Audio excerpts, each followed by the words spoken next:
ما جعلنا لبشر من قبلك الخلد.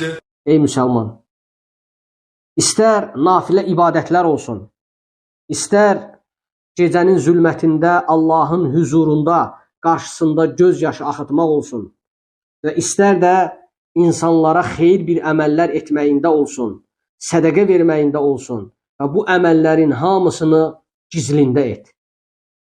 Yalnız səni Rəbbin bilsin və əməllərini Rəbbin üçün et, Allah üçün et. Allahdan qeyrisi üçün etmə.